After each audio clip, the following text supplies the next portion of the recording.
Hello, and this is a podcast for the first unit of business communication paper for MBA first, newly revised syllabus. Business communication.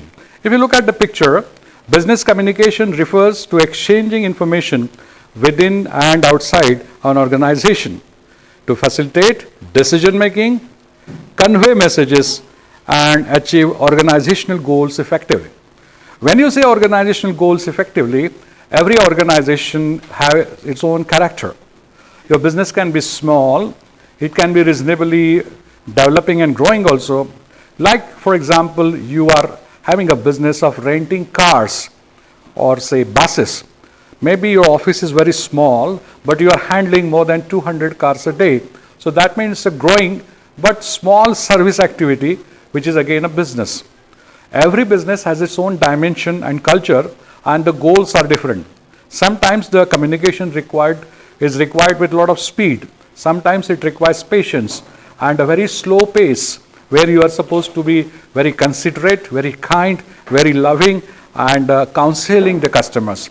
So accordingly, organizational goals will be based on what product you are selling, what services you are giving, what type of company it is, and what function you are working with. That goals are to be effectively achieved, and that achievement definitely requires everywhere conveying some or the other messages.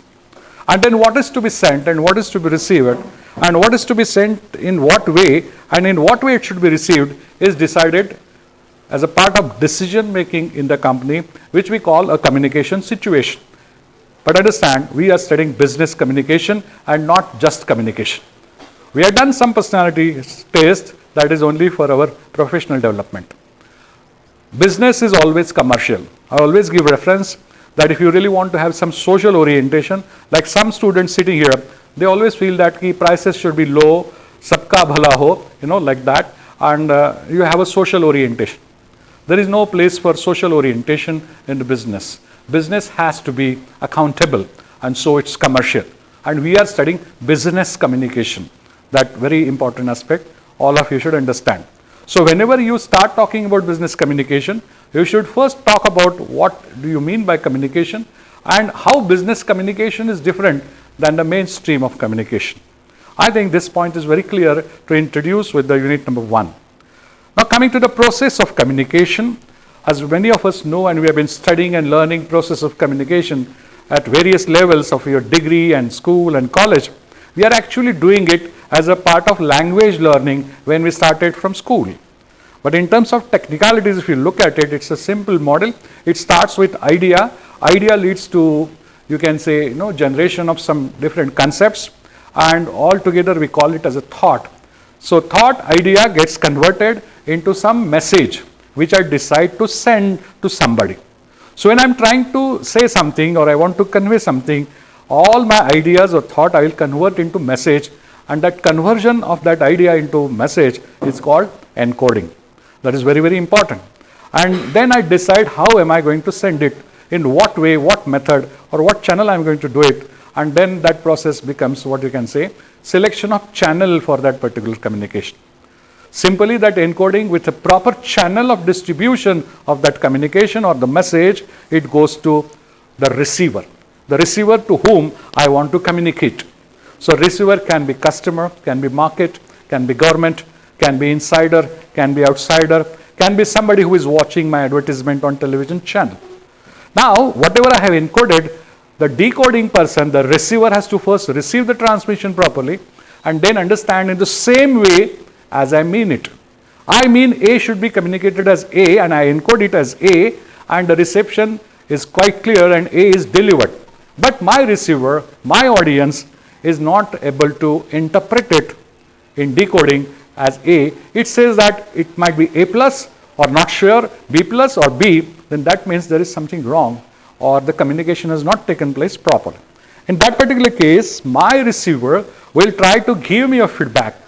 It is not a response, but it is a feedback. With that feedback again, I have to decode, understand what is wrong in my communication, improve my communication, improvise my message, again send it. In the entire process, in doing so, we just call this as a process of communication. It appears very simple when you draw two diagrams, two persons and just two arrows pointing out at communication, message, feedback. But when actual communication process takes place, we know that last 20 to 25 years we have been using excessively all technological tools.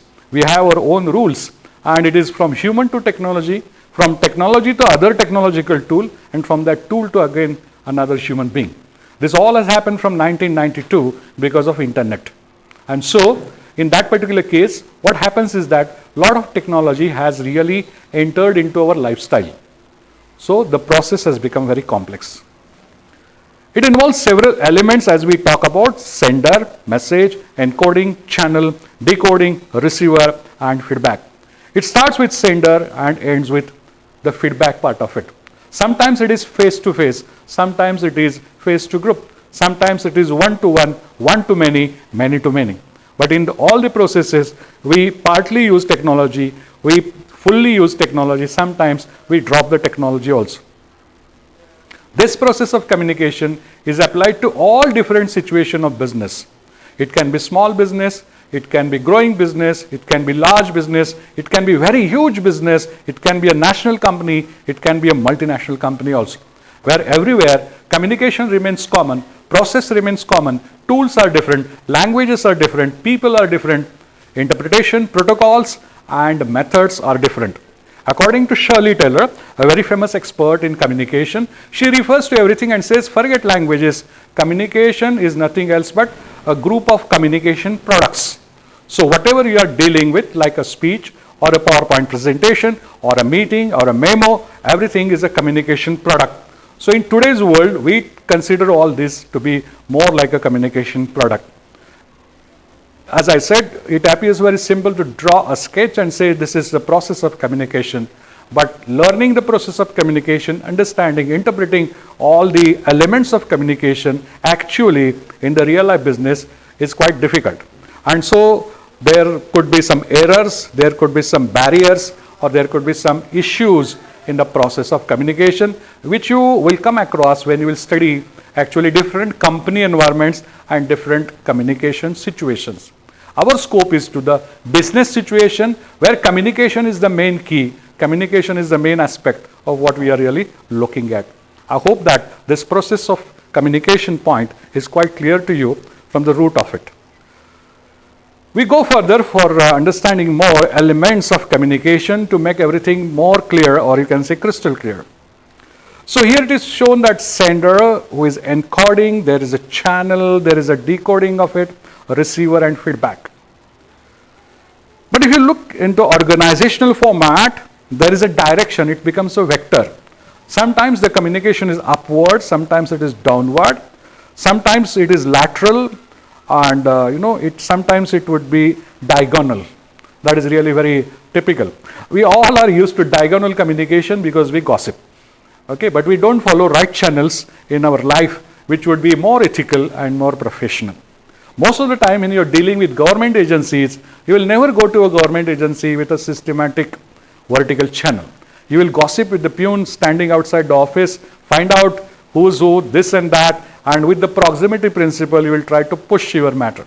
Why this happens? Because communication is very natural, and everybody wants to see that his or her own task, whatever the company is, really will take up in a very positive way, and it gets fast finished. So everybody feels that I can do it better. But in real life, what happens is that sometimes communication works, sometimes communication doesn't work. Extraordinary experts, fast speaking people, speed of speech high people, or you can say public speakers on personality, stage daring and communication and life coaches, they project in front of you as if, if you are superior, impressive and fast speaking communicator, such people are successful in everything in life. But communication is not always successful.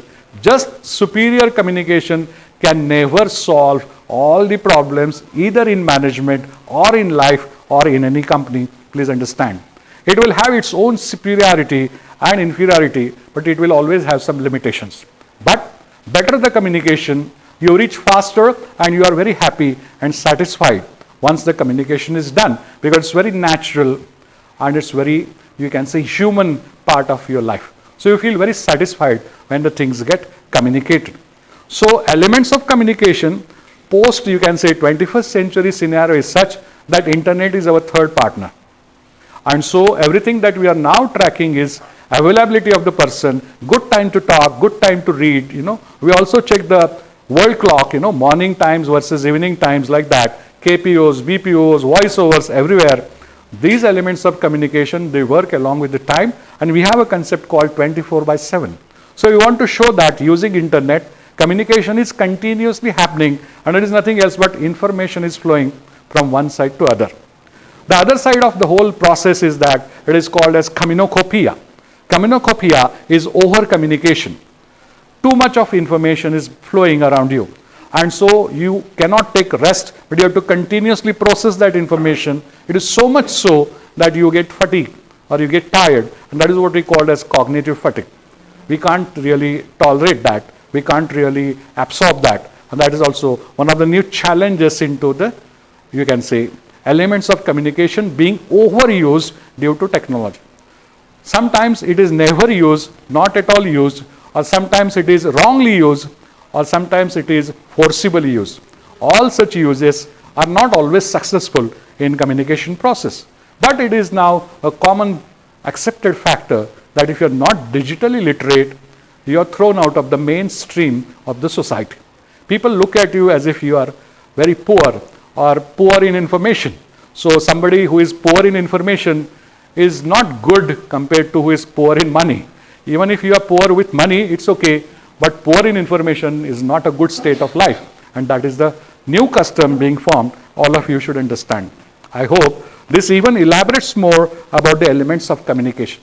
This particular discussion is going to help you when you are going to solve the case studies in communication. You are supposed to read the cases, the company environment, and then you should be able to identify elements of communication that will give you marks. And you had a very funny but real term in the exam, and that is write a critic on this or that. That was a pattern. So this critic part, when it comes to you, when in terms of case study, you are going to refer to elements of communication, each one with the reference that is going to give you marks ultimately. I think this completes the next part, and so let us understand what is verbal communication. It is very simple, using spoken or written words to convey a message. According to a very interesting survey, there are more than 650 languages in the world. ISO has identified 550 odd languages. India is having 25 living languages around us. We have more than 200 dialects. A fellow from Karnataka who might be studying with us will be talking like Kai re, Kasa re, and then somebody from Solapur would be Kai be, Kai re, like that. So it has an accent difference which is called dialect, Boli Bhasha. So there are so many dialects and so many languages, and all that comes to verbal communication.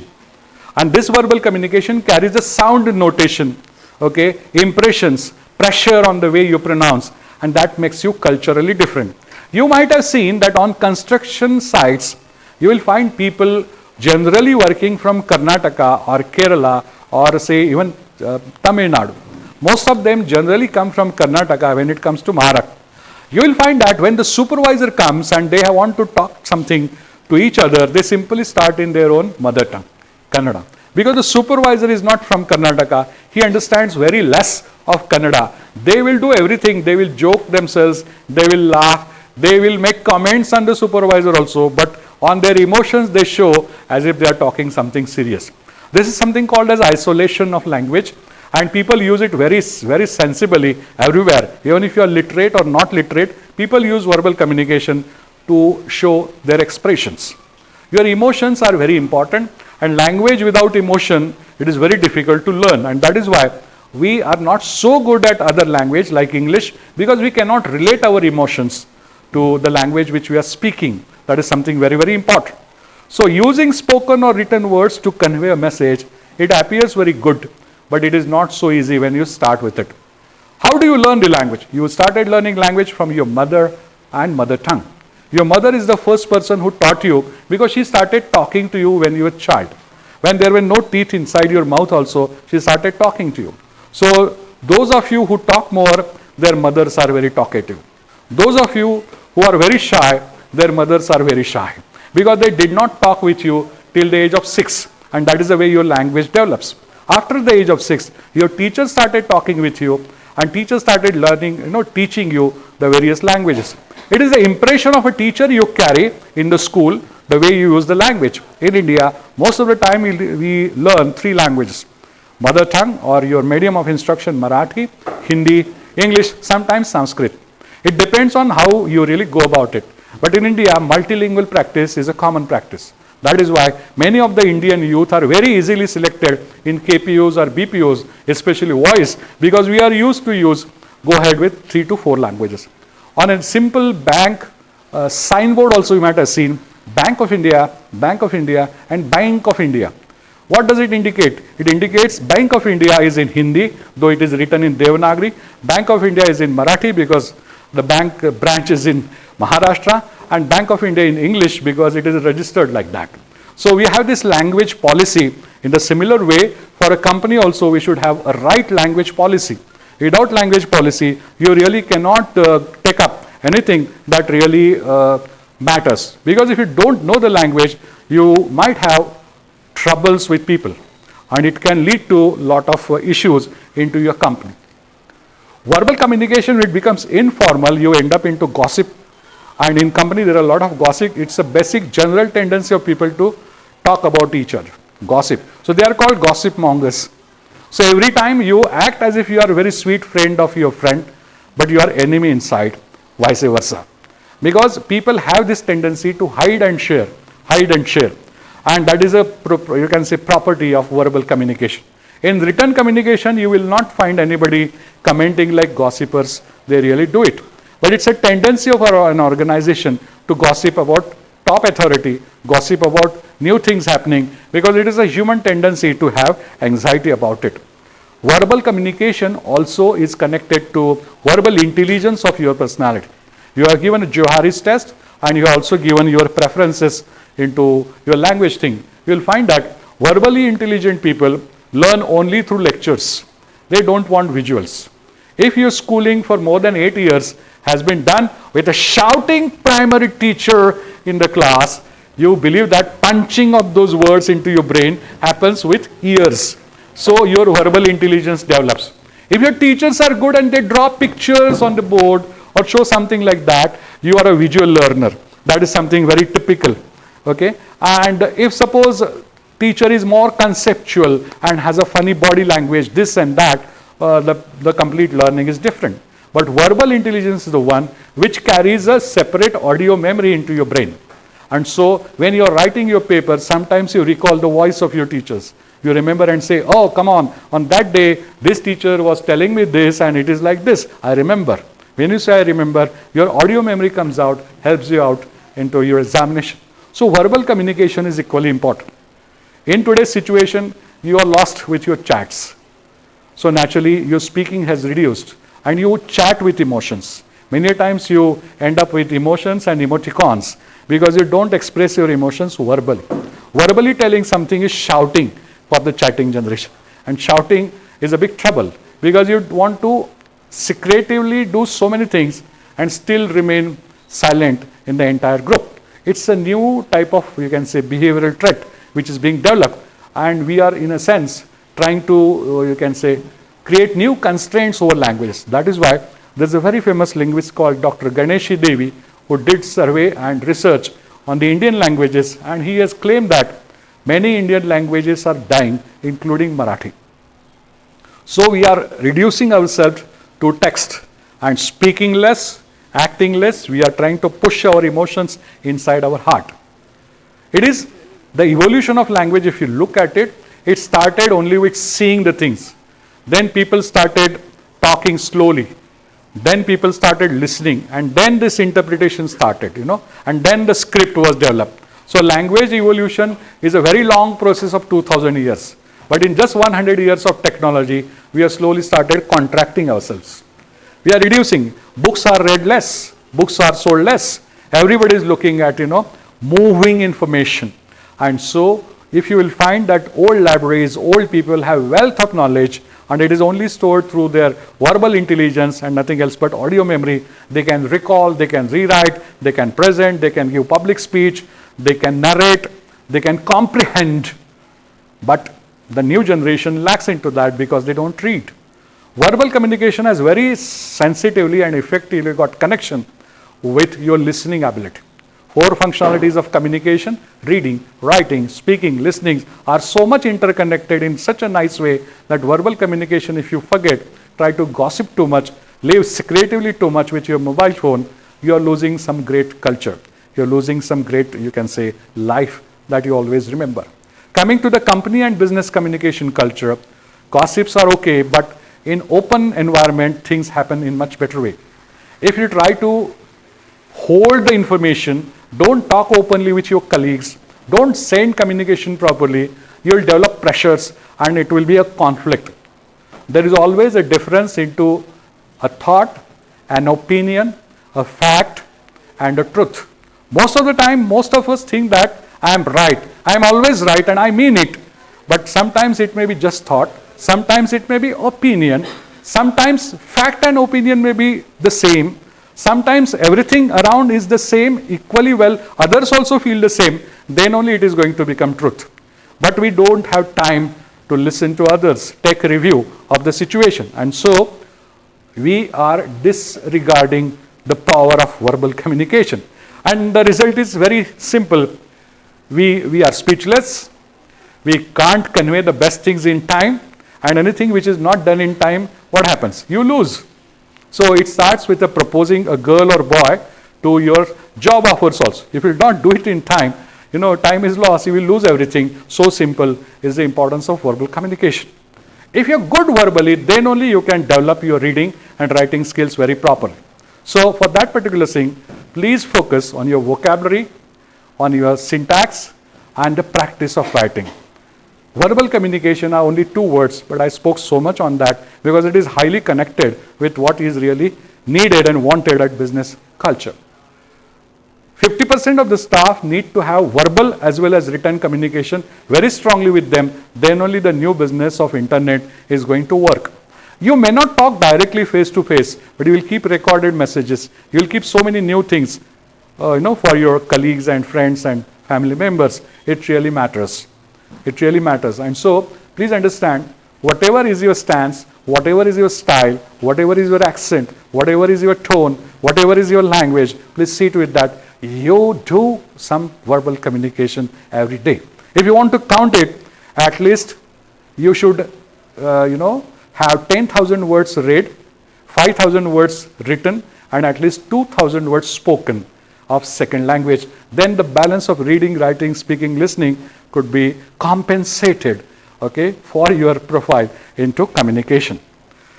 The next part which we are going to study is non-verbal communication. And it is exactly reversed through gestures, body language, facial expression, etc. So you're sitting in front of me, but I can see different gestures. Somebody is holding hand like that, somebody is sitting like this, somebody is sitting like that, somebody is crossing the legs, somebody is putting the ear like this, somebody is sleeping like that. What does it mean? It means a lot, and you can look at the slide and you will get a lot of technical details, but I'll tell you some very basic thing. Western mannerism is completely different and Eastern mannerism is completely different. In Asian terms or Eastern mannerism, if a female crosses the leg sitting on the chair in the meeting, she is said to be very bad. But in Western outfit, if you go to US or if you go to Western countries and you are in a meeting, you may be wearing a skirt or trouser or whatever, even Indian dress. If you will not cross your legs, you are treated as bad. Oh, very bad manners. No, female should not sit like that. It's a very important thing. Secondly, always understand when you are talking or when you are really communicating with each other, eye-to-eye contact is very important. 80% of you lack communication because you have fear about eye-to-eye contact. My friend here always have fear for eye contact with me, but now he is changed after the visit to Tirupati. Okay, let us hope. If you have to develop your confidence, look straight, eye to eye. That is very, very important. Many people have a habit to touch your nose like this or touch your ears like that. Females, they just try to, you can say, some funny gestures, or they will open their hair in a knot or something like that. Okay, or give a jolt and do styling like that. That is a sign of rejection.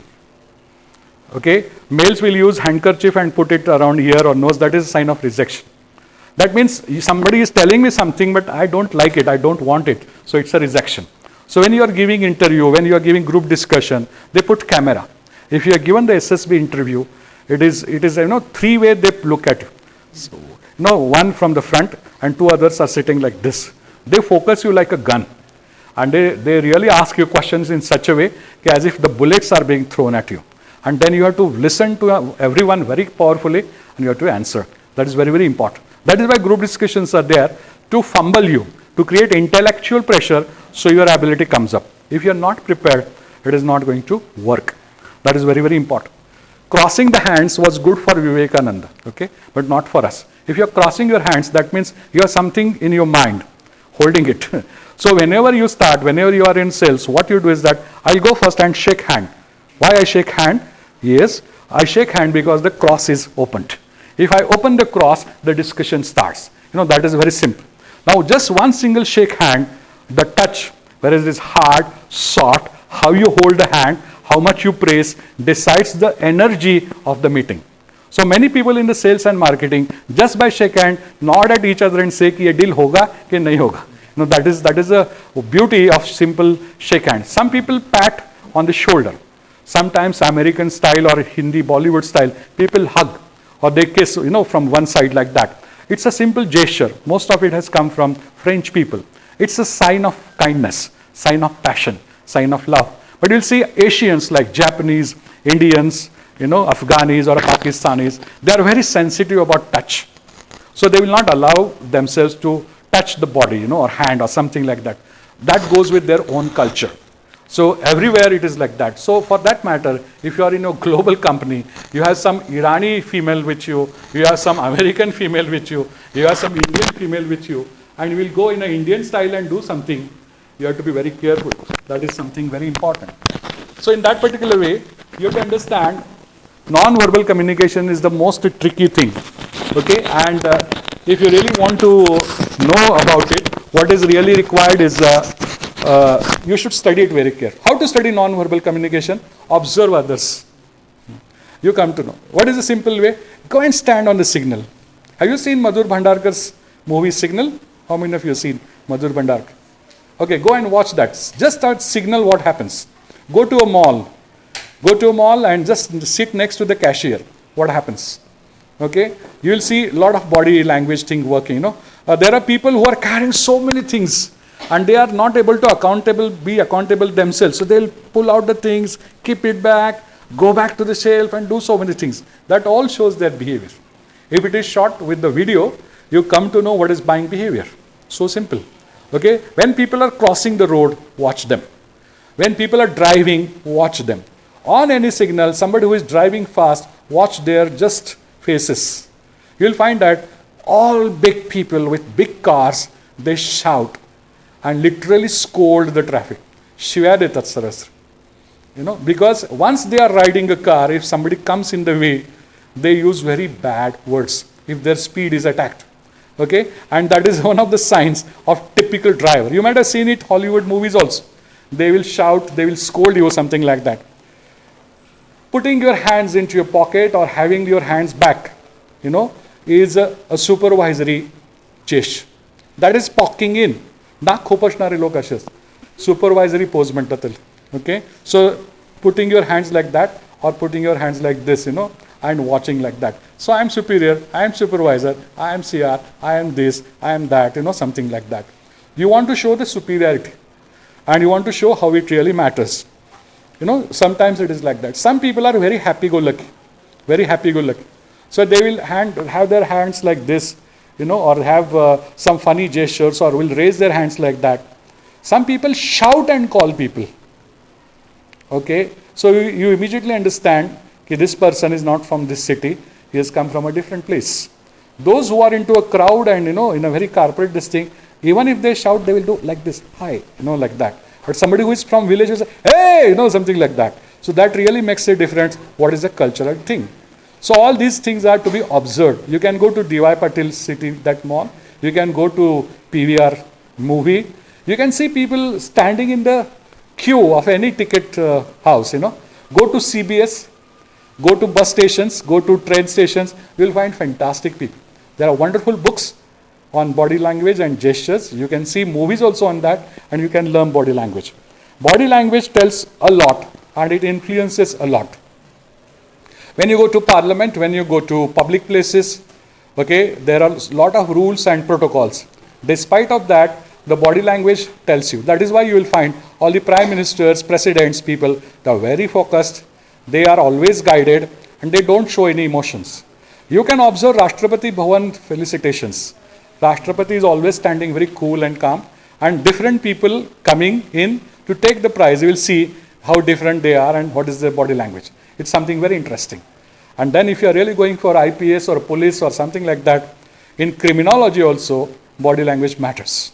Somebody who is a killer of some 10 to 15 people, how he sits, how he thinks, how he watches the things, how does he drink, take a cup of tea or something like that, that really matters. So non-verbal communication, again, is a matter of completely different certificate course, I can say, which is just a part of your business communication. You are going to watch non-verbal communication only in terms of business culture. So you come to know if somebody is fraudulent. You come to know if somebody is cheating you. You should at least have that much of knowledge. That is very, very important. Many times people stamp on the bench, or people are, just you can say moving their legs across the table. Thad asa पाय हलवतात table मध्ये बसून किंवा बेंचला सवय असते. That is a sign of anxiety. Some people will be always, you might have seen Amol Palekar, typical hero, using handkerchief आणि कानाच्या मागे सारखा असा घाम टिपत असतो. That shows anxiety, that shows fear, that shows rejection. Okay, that is something very, very important. You will not find this, all the Khan brothers to do all that. They are half day always removing shirts and trying to shave the body or something like that. That is also very bad, which is called as body shaming, okay? That is also not a good sign in terms of body language. But youth likes it, so you go and buy the tickets, to unka chalta hai. Because they earn money out of your fun, something like that. So naturally it really runs like that. But in formal world, it is really not appreciated or anticipated. So, what really counts or what really matters is that simply in business communication, you should have good manners, a proper dressing, okay, and which should not look odd, that's all. It's not poor or rich. It's not fashion or not fashionable something. Nothing like that. It doesn't make any sense like that. How you project yourself, how polite you are, and how firm you stand really makes a lot of difference. The way you walk also is treated very important in the fashion shows. Because then that is the way they give you numbers. You get money out of it, yeah. So that really matters because you are trying to show the fashion part, the design part, the colors, and so many such things. So if you are more interested, you can check and keep observing so many people.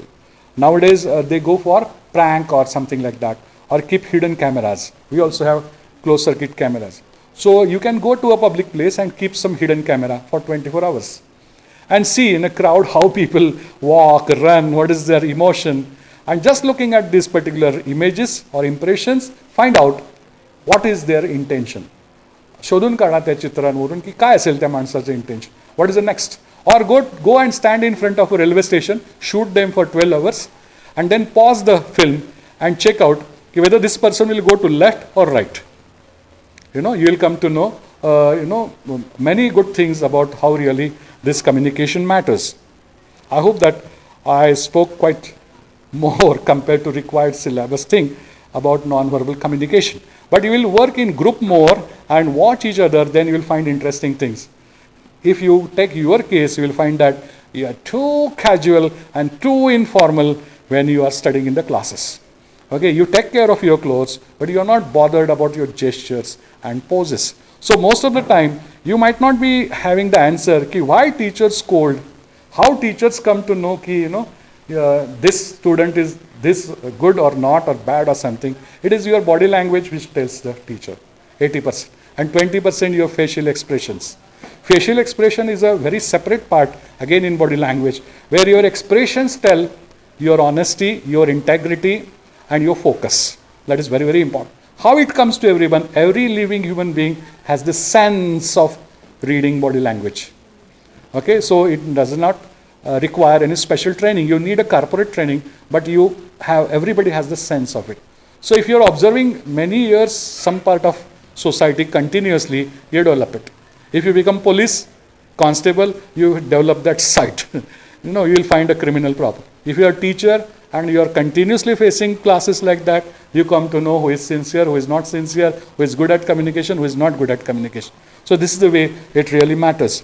And so I think we should take a pause for the day, because we are nearing to the end of the time, and I think the length also will be too much. I'm very sure, according to new survey, any new student will not listen more than 18 minutes. Thank you, because you listened to me for more than an hour. Thank you, and let us end this podcast. Thank you.